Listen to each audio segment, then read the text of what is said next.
ఆరోగ్యానికి చాలా మంచిది. అదేవిధంగా రైస్‌లోకి, టిఫిన్స్‌లోకి చాలా బాగుంటుంది. కావాల్సిన ఇంగ్రీడియెంట్స్ పావు టీ స్పూన్ ధనియాలు, 10-15 వరకు ఎండుమిర్చి కట్ చేసి తీసుకోవాలి. జీలకర్ర, వెల్లుల్లి, కొంచెం స్టవ్ మీద కడాయి తీసుకొని మనం ముందుగా కట్ చేసి పెట్టుకున్న ఎండుమిర్చి, ధనియాల్ని దోరగా ఫ్రై చేసుకోవాలి. మంచి అరోమా వచ్చే వరకు ఫ్రై చేసుకుంటే చాలా బాగుంటుంది. ఇది మంచి స్మెల్ వచ్చినప్పుడు కొంచెం కల్లులుప్పు, జీలకర్ర, చిన్నులపాయలు వేసి మంచిగా ఫ్రై చేసుకోవాలి. వీడియోలో చూపిస్తున్నట్టు ఫ్రై చేసుకుంటే చాలా బాగుంటుంది. ఈ కొంచెం దగ్గరికి వచ్చినాక వేరే బౌల్లోకి తీసుకోవాలి. ఇవి సైడ్కి తీసుకోవాలి.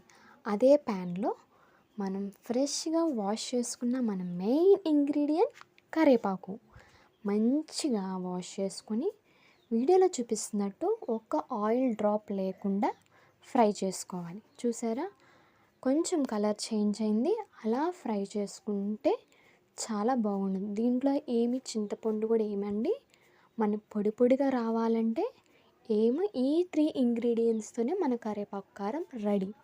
చూసారా, ఆ విధంగా కరివేపాకుని ఫ్రై చేసుకోవాలి.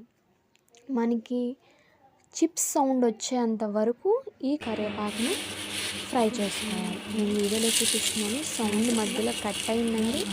కానీ ఈ సౌండ్ మన chips sound like lays sound లాగా ఫ్రై చేసుకోవాలి. ఆ మిక్సీ జార్లో మనం ముందుగా ఫ్రై చేసుకున్న ఈ కరివేపాకుని వేసుకోవాలి.